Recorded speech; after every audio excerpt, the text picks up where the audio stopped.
ሻሎም የአባቴ ብሩካኖች በመላ ዓለም ላይ ሆናችሁ በሶሻል ሚዲያ ወደ እናንተ በሚሰራጨው ፕሮግራም ባላችሁ ቦታ ሆናችሁ እየተባረካችሁ የምትገኙ የማታውቁ ወንድማችሁ ነብይ ማቴ ነኝ። በሶሻል ሚዲያ በማህበራዊ ድረገጾች በስፋት ወደ እናንተ ሲሰራጭ የነበረውን ፕሮግራም ባላችሁ ቦታ ሆናችሁ በርካታ ሰዎች እየተባረካችሁ እንዳለ ሙሉ እምነት አለኝ። ስለዚህ ይሄ ሶሻል ሚዲያ ደግሞ በተለያዩ ሚዲያዎች ላይ እይታ ላይ እየተገኘ አይደለም።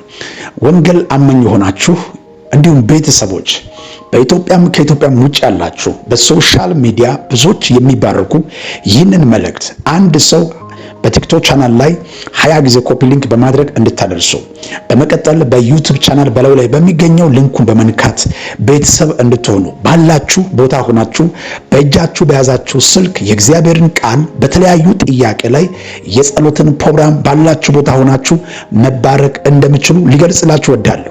እግዚአብሔር አምላክ ርቀት የማይገድበው አምላክ የኛ ነገር ያንተ ነገር ያንቺ ነገር ይሰራል። በህይወታችሁና በዘመናችሁ ላይ ረጅም ጊዜ ጥያቄ ያላችሁት ነገር እየተጨነቃችሁ ያላችሁት ነገር እያለቀሳችሁ ያላችሁት ነገር ሊኖር ይችላል። እግዚአብሔር አምላክ መጽሐፍ ቅዱስ ሲናገር የእግዚአብሔር ዓይኖች በስፍራው ሁሉ ናቸው ይላል። እግዚአብሔር ከእስትንፋስ የቅርብ የሆነ አምላክ በአባቶች ዘመን ሲሰራ የነበረው አምላካችን ዛሬም ይሰራል።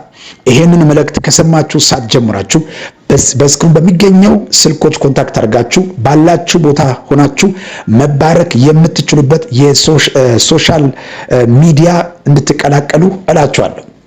በጌታ በኢየሱስ ክርስቶስ ስምና ስልጣን አንድ መልእክት ለእናንተ አውጃለሁ። መጽሐፍ ቅዱስ ላይ በዘፍጥረት ምዕራፍ 26 ላይ እንዲህ የሚል ቃል አለ። ከቁጥር 12 ጀምሮ ይስሐቅም በዛች ዓመት ዘርን ዘራ ካለ በኋላ 100 እጥፍ አገኘ ይላል። እጅግ እስከሚበለጽግ ድረስ እየጨመረ እየበዛ ይሄን ነበር ይላል። ከላይ ላይ ደግሞ የሚናገረው በአብርሃም ዘመን ከነበረበት በሚበልጥ በይስሐቅ ዘመንም ራብ ላይ ራብ ሆነ ይላል። ይስሐቅ ተጨነቀ። ወደ ሌላ ሀገር ለመኮበለል ሲነሳ እግዚአብሔር አምላክ እኔ በምልበት ምድር ተቀመጥ፣ ወደ ግብፅ አትውረድ አለው። እግዚአብሔር ባለበት ቦታ ተቀመጠ። ዘሩን ሲዘራበት 100 እጥፍ አገኘ ይላል። የሚቀኑ መጡ ይላል። ቀንቶበት ይስሐቅን የሚቆፍሩ ጉድጓዶች የሚደፍኑ የግራር ሰዎቹ ተነሱበት። ከኛ ይልቅ በርትታል፣ ከኛ ይልቅ ጠንክራል።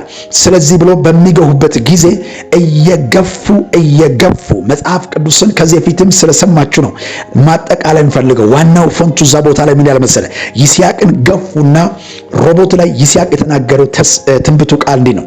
እግዚአብሔር በምድረ በዳ አበዛን፣ አሁን እንሰፋለን አለ። እንዲህ ብዬ እናገራለሁ በጌታ በኢየሱስ ስም ወዳጆቹም ጠላቶቹም አንዳንድ ጊዜ በእኛ ውስጥ ያለው ነገር ሰዎች ባለመረዳት ይገፋሉ። ከገፉ በኋላ ብዙዎች ይቆጫቸዋል። ሰው ወዶ አይደለም፣ እናንተን የሚገፋ ሰው ወዶ ሳይሆን ሳይረዳ ነው። በውስጣችን ላይ ያስቀመጠው አካል እግዚአብሔር ብቻ ነው የሚያውቀው። እግዚአብሔር በእኛ ውስጥ ያስቀመጠው የማቅ ሰው ይገፋል። እግዚአብሔር ግን እልፍ ካደረገ በኋላ ይጸጸታል። ይስሐቅን የገፉ ሰዎች ተጸጸቱ። ይስሐቅ ጋር ተከትለው ሄዱና ይስሐቅ ሲያዩበት ሁሉም ትላንትና የገፉ ሰዎች ናቸው። አሁን ለመጣችሁ ትላንትና ገፍትናችሁ ነበር፣ ትላንትና እናንተ ጋር ለመስራት ከልክላችሁ ነበራችሁ። አሁን ሳለ እንዲህ አሉ፣ አሁን ለመግፋት አይደለም የመጣው። አሁን ወደ አንተ የመጣነው ካንተ ጋር አብረን ልንሰራ ነው የመጣነው። አሁን የመጣነው አንተ ጋር እግዚአብሔር እንዳለ በእርግጥ አየን። እኛ አንተ እንዳነካ አንተም እኛ እንዳነካ ኪዳን እናደርጋሉት። ዛሬ አንድ ነገር ላችኋለሁ። የጠሉት የገፉት ያለበት ቦታ ፈልጎ እስከመጣ ድረስ እግዚአብሔር በዚህ ዓመት ህይወታችሁን ይባርካችኋል፣ ስራችሁን ይባርካችኋል። መንፈሳዊ በረከት፣ አካላዊ በረከት በኢየሱስ ስም ይባርካችኋል። ይሄንን ለሚሰማ ሰው እናገራለሁ። መንፈሳዊ በረከት፣ አካላዊ በረከት ህይወታችሁ ላይ፣ ዘመናችሁ ላይ፣ ኑሯችሁ ላይ በኢየሱስ ስም ሆኗል።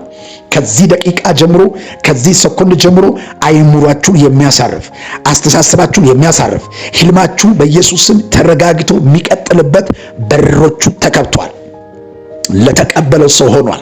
ከዚህ ሰኮንድ ጀምሮ ከዚህ ሰዓት ጀምሮ እየተጨነቃችሁ ያላችሁ እያነባችሁ ባላችሁበት ነገር ላይ የሰማይ አምላክ እግዚአብሔር ክብሩን ይገልጣል።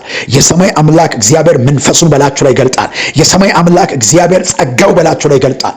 የፈራችሁ አይወርስም፣ የሰጋችሁ አይወርስም፣ ግራ የተጋባችሁ ህይወታችሁን አይወርስም። በኢየሱስ ክርስቶስ ስምና ስልጣን አምኖ ለተቀበለው ሰው ከዚህ ደቂቃ ጀምሮ በአይምሮ በአይኑ አይቶ ማመን እስከሚያውቅ ድረስ እግዚአብሔር ይመራቸዋል። በኢየሱስ ስም ጸለኩት። ከጭንቀት ነፃ ይውጣ። በር የተዘጋባችሁ በሮቹ ይከፈት በናዝሬቱ በጌታ በኢየሱስ ስም። በሩ የተዘጋባችሁ በሮቹ የተከፈቱ ይሁን። የጭንቀት ምዕራፍ አሁን በኢየሱስ ክርስቶስ ስም ይስተካከል። አዋጁ በአዋጅ የተሻረ ይሁን። ታምራት እንዲሆን ቃልን አወጅኩ በናዝሬቱ በጌታ በኢየሱስ ስም። የትኛው ዋጋ የሚያስከፍል ነገር ከሕይወታችሁ የተመታ በናዝሬቱ በኢየሱስ ስም እግዚአብሔር አብ፣ እግዚአብሔር ወልድ፣ እግዚአብሔር መንፈስ ቅዱስ በኢየሱስ ስም ይህንን ስለምታደርግ ስም ይባረክ። አሜን። ይህንን ለያሰው ሼር አድርጉ። ወዳችኋለሁ። ተባረኩልኝ። ክፉ አያገኛችሁ በኢየሱስ ስም። ሻሎም